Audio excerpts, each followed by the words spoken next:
otomatis ruangan aku cukup besar. Dan kamar aku tuh dulu kecil dan itu pakai kamar mandi luar yang berdempetan. Jadi kamar mandi, dinding sebelahnya itu udah kamar aku, depannya pintu kamar aku itu ya dapur. Jadi kebayangkan, dekatnya itu kayak gimana. Dan biasanya aku ngelihat nggak di jam-jam tertentu, nggak waktu malam hari, waktu siang menjelang sore, terus kadang juga pas malam-malam, nggak tentu. Itu ada suara yang dihasilkan dari dapur di sana. Dan ada juga yang kayak, bawa tempat sampah yang diduk gitu loh ya, kayak apa ya namanya, dikocak-kocakin gitu, ya kayak gitu. Dan aku melihat itu penampakannya dia kayak bayangan hitam gitu ya. Terus kalau untuk suara bersih-bersih kayak cuci-cuci piring gitu, tiba-tiba kayak ada suara yang marah gitu di depan aku persis. Karena kan, yang ngekos waktu itu kan kamarnya banyak ya, ada 2 tingkat gitu. Aku nggak tingkat sih, aku lantai pertama gitu. Tingkat 2, tingkat 3 ding, tingkat 3 tapi yang tingkat 3 itu buat jemuran, yang tingkat 2 adalah kakak yang ngekos di situ gitu. Tapi biasanya mereka-mereka jam segitu itu pada kerja, jadi nggak ada di kamar. Kalaupun ada mungkin ya nggak seberisik itu dan orangnya tuh kalem. Jadi aku tahu, ya nggak mungkin, karena aku ngerasa aku nggak bermasalah juga sama penghuni kos di sana.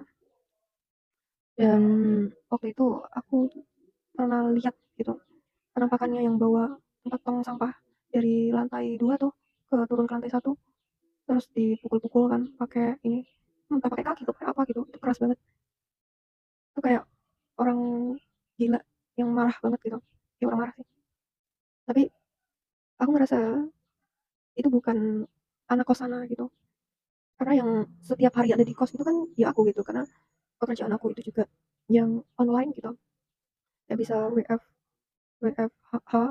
WFK ya, WFK, work from kos, kayak gitu-gitu, bisa dilakukan di mana aja gitu, karena hybrid.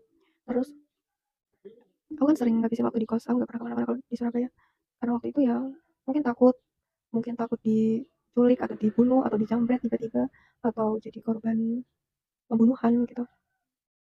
Ya udah pokoknya intinya kayak gitu aku cerita ya. Dan ada hal yang membuat aku akhirnya ini kayaknya bukan tingkah laku manusia tapi melainkan jin atau setan atau apapun itu. Dan benar di beberapa bulan aku tinggal itu kamarku penuh bising banget gitu, bising suara yang tidak nampak, tidak jelas. Mereka ngebicarain aku, ya kayak ngumpul jadi satu di situ. Aku nggak tahu penyebabnya apa, entah itu mungkin kiriman dari orang, santet, lalu atau apa segala macam yang aku nggak ngerti. Dan aku merasa waktu itu ya memang kondisinya crowded, ramai di kamar aku gitu. Dan aku ngelihat hal yang gak dilihat orang lain dan sampai sekarang ini aku masih trauma.